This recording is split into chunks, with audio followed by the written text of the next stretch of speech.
ইস, কি হচ্ছে! বহরমপুর খুব বাজে জায়গায় চলে যাচ্ছে। বহরমপুরের মা বোনদের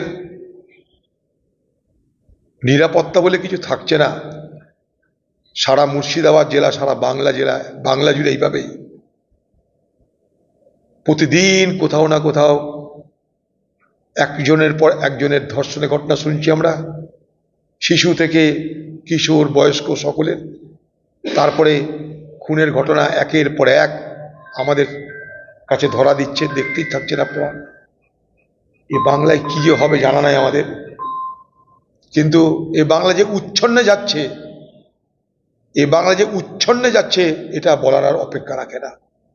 হয়তো পশ্চিমবঙ্গের মুখ্যমন্ত্রী মমতা ব্যানার্জি ক্ষমতায় থাকছেন, কিন্তু বাংলার মুখ্যমন্ত্রী মমতা ব্যানার্জির ক্ষমতা থাকা অবস্থায় এ বাংলায় সব থেকে বেশি নারী ধর্ষণ, নারী লাঞ্ছনা, নারী খুন হলো। এটা মুখ্যমন্ত্রী মমতা ব্যানার্জির বাংলা শাসনকালে আরেকটা রেকর্ড। একজন দ্বারা ছোটখাটো তো এটা দুর্নীতি নয়, এটা খুব বড় সড়ো সংগঠিত দুর্নীতি। ফলে এটার সঙ্গে অনেক কিছু জড়িয়ে আছে, অনেক স্টেক হোল্ডার জড়িয়ে আছে। যত তদন্ত এগোবে তত তার প্রকাশ পাবে, তত আমরা জানতে পারবো। এখন বিজেপি পার্টি তার সমাধান আমি কেন বলতে যাবো? কোন পথে? একটাই পথে, সেটা হচ্ছে বিজেপি পার্টি উঠিয়ে কংগ্রেস পার্টিকে শক্তিশালী করতে হবে, ধর্মনিরপেক্ষ শক্তিকে এখানটা শক্তিশালী করতে হবে। তবেই এখানটাই যে তৃণমূল পার্টি, তাদের স্বৈরাচার থেকে বাংলাকে রক্ষা করা যাবে। বিজেপি মমতা ব্যানার্জিকে রুখতে পারবে বলে আমরা বিশ্বাস করি না। মমতা ব্যানার্জিকে রুখতে পারে বাংলার ধর্মনিরপেক্ষ শক্তি, গণতান্ত্রিক শক্তি। বাংলার গণতান্ত্রিক শক্তির নাম কংগ্রেস, বাংলার গণতান্ত্রিক এবং ধর্মনিরপেক্ষ শক্তির নাম এই মুহূর্তে লেফট পার্টি, বামপন্থী দল। তাই কংগ্রেস বামপন্থী দল মিলেমিশে এই বাংলায় তৃণমূলকে প্রকৃত অর্থে প্রতিহত করতে পারে। তাই যারা বিজেপি নামক রাজনীতি দলের ঘুরে বেড়াচ্ছেন, তাতে কোনো লাভ হবে না, বিজেপির দ্বারা হবে না এগুলো। দেখুন, সব থেকে বড় কথা হচ্ছে আমাদের প্রয়াত নেতার প্রিয়রঞ্জন দাসমুন্সী ভারতবর্ষের কংগ্রেস বা ইউপিএ সরকার থাকা অবস্থায় রায়গঞ্জে এইমস স্থাপনের জন্য সমস্ত ব্যবস্থা করা হয়ে গেছিল, টাকা বরাদ্দ হয়ে গেছিল, জমি চিহ্নিতকরণের সমস্যা লাগছিল, জমিও হয়ে গেছিল, এলাকার মানুষ বলেছিল আমরা জমি দেব। কিন্তু একজন বিরোধিতা করেছিল, তার নাম মমতা ব্যানার্জি। যে এইমস রায়গঞ্জে হওয়ার কথা, সেই এইমসকে নিয়ে এলো কল্যাণীতে। আমাদের বক্তব্য ছিল রায়গঞ্জের মতন হোক, কল্যাণীতে আরেকটা হলে অসুবিধা কি আছে? কিন্তু ওই যে কৃতিত্ব চলে যাবে প্রয়াত নেতা প্রিয়রঞ্জন দাসমুন্সীর ভাগে, তাই কৃতিত্ব নিতে দেওয়া হবে না, কৃতিত্ব নিতে হবে আমাকে। তাই যে এইমস এতদিন উত্তরবঙ্গের মানুষের সেবা করার জন্য প্রস্তুত শুধু নয়, সেবা দিতে থাকতো, সেবা দিতে পারত, সেই এইমসের 12টা বাজিয়ে দিয়ে কল্যাণীতে নিয়ে এসে এই হালে মনে হয় অল্প স্বল্প সেখানটায় পরিষেবা শুরু হয়েছে। কারণ রাজ্য সরকারের অকর্মণ্যতা, রাজ্য সরকারের অসহযোগিতা, এবং পশ্চিমবঙ্গে কেউ কিছু করে দিলে দিদির যদি সেখানে কৃতিত্ব কমে যায়, তাই তার বিরোধিতার করার মতন সংকীর্ণতার কারণে আজকে উত্তরবঙ্গ এইমস থেকে বঞ্চিত হয়েছে। দেখুন, একটা সরকারি দপ্তর কখনো কাউকে দিয়ে উদ্বোধন করায়, আমাকে দিয়ে তারা উদ্বোধন করেছিল। সরকারের রুচির ব্যাপার এগুলো, আবার কাকে দিয়ে নাম পাল্টে কাকে করাবে, আবার কদিন পর আরেকটা কাকে নাম দিবে জানে নাই। আমরা যেটা করেছিলাম সরকারিভাবে, কোনো স্মৃতির জন্য না, সরকারিভাবে কাউকে না কাউকে দিয়ে পঞ্চায়েতগুলো করায়। পঞ্চায়েত সমিতিটা আমাদের ছিল, তাই আমাকে বলেছিল যে আপনি উদ্বোধন করবেন। আচ্ছা দেখো, ঠিক আছে, বাকি আমি কাউকে দিয়ে করালো বলে আমার কোনো ঈর্ষাও নাই, কারোর জন্য স্মৃতি হলো বলে আমার কোনো ঈর্ষাও নাই, কিছুই নাই। কিন্তু নিয়ম কানুন একটা, এইগুলো কতগুলো প্রোটোকলের ব্যাপার পড়ে, তো বা কতগুলো পদ্ধতির ব্যাপার পড়ে, সেগুলো মানলেই হলো। বাকি আমার এসব নিয়ে কোনো বক্তব্য নেই। আমি তো বলছি তো, পরিষ্কার পরিচ্ছন্ন সরকারি দলের মদত প্রশাসনের মদত ছাড়া এত বড় দুর্নীতি হতে পারে না।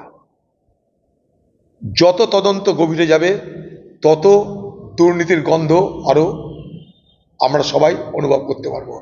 এটা ছোটখাটো দুর্নীতি নয়, এবং এই দুর্নীতিটার মূলে রয়েছে ট্যাব, একটা একটা কি বাচ্চাদের ছেলে মেয়েদের শিক্ষার জন্য ট্যাব একটা ইলেকট্রনিক গ্যাজেট বা ইলেকট্রনিক একটা আইটেম।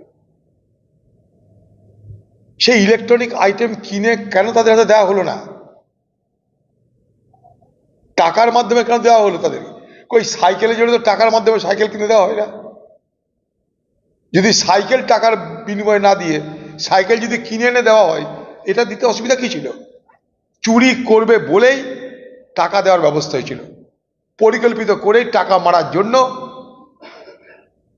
হ্যাকিং করে টাকা লুট করার জন্য এই পদ্ধতি তৈরি করা হয়েছিল।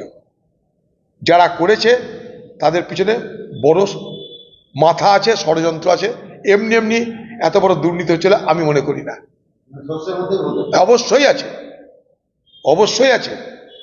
সরকারি প্রশাসনের মধ্যেই লুকিয়ে আছে, সরকারি দলের মধ্যে লুকিয়ে আছে, সরকারের মধ্যেই লুকিয়ে আছে। কোনো নিয়ন্ত্রণ নেই সরকারের। এখানকার যে রোড অ্যান্ড ট্রান্সপোর্ট যে অফিস, কোনো নিয়ন্ত্রণ। এখানে পয়সা দিলে সব কিছু হয়, পয়সা ফেঁকো তামাশা দেখো, সব কিছু হয়।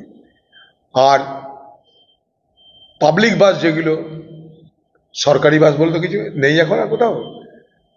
এখন ট্রান্সপোর্ট ব্যবস্থাটা কি হয়েছে, যারা নিত্য সফর করে তারা জানে এগুলো। এইখানটাতে একটা পয়সার মারামারি চলে, ঘুষ দিয়ে কাউকে সরিয়ে কারি জায়গা দখল নেওয়ার একটা পরিকল্পনা চলে। আর নিয়ন্ত্রণ তো কোথাও নেই, ট্রাফিকে নিয়ন্ত্রণ নেই, পরিবহন ব্যবস্থায় নিয়ন্ত্রণ নেই, তাই দরেরও নিয়ন্ত্রণ নেই। দরের তখনই নিয়ন্ত্রণ হয় যখন পরিবহন ব্যবস্থার নিয়ন্ত্রণ হয়। পরিবহন ব্যবস্থার নিয়ন্ত্রণ নেই, তার জন্যই দর, অর্থাৎ ওই যে বলছেন ইচ্ছা মতন কাউকে নেয়, ইচ্ছা মতো কাউকে নেয় না, তার উপরে নিয়ন্ত্রণ নেই, কারণ নিয়ম নেই বাংলায়। বাংলা নিয়মহীন, বাংলা নিয়ন্ত্রণহীন। দেখুন, যেমন শিক্ষা দুর্নীতি হয়েছে বাংলায়, যেমন স্বাস্থ্য দুর্নীতি হয়েছে, যেমন রেশন দুর্নীতি হয়েছে, ঠিক একইভাবে এই ট্যাব দুর্নীতিও সংগঠিতভাবেই হয়েছে। সরকারের ভেতরের লোকজন ছাড়া, সরকারি দলের যোগাযোগ ছাড়া, খবরাখবর ছাড়া, সরকারি দলের মদত ছাড়া এত বড় দুর্নীতি হতে পারে বলে আমি মনে করি না। ট্যাবটা করাই হয়েছে এই দুর্নীতি করার জন্য। 10,000 টাকা কেন, 10,000 টাকার পরিবর্তে ট্যাব কেন কিনে দেওয়া হয়নি? যদি আজকে ট্যাব কিনে দেওয়া হতো তাহলে কিন্তু আজকে এই দুর্নীতির প্রয়োজন হতো না, বা এই দুর্নীতি হওয়ার সম্ভাবনা থাকতো না। পশ্চিমবঙ্গের সরকার কেন টাকা দিতে গেল, টাকা দেওয়ার মধ্য দিয়ে এই দুর্নীতিকে কেন প্রশ্রয় দিতে গেল, এর একটা বিস্তারিত তদন্ত হওয়া উচিত বলে আমি মনে করি। বাংলায় আর 5টা যেমন দুর্নীতি প্রতিদিন আমরা দেখতে পাচ্ছি, সেই রকম এটাও আরেকটা দুর্নীতি মাত্র। এই বাংলার দুর্নীতিতে এ বাংলায় ক্রমশ একের পর এক ঘটনা যেভাবে প্রকাশ পাচ্ছে, এই দুর্নীতি যে লম্বা লাইন, এই লাইন এখন শেষ হবে বলে মনে হয় না।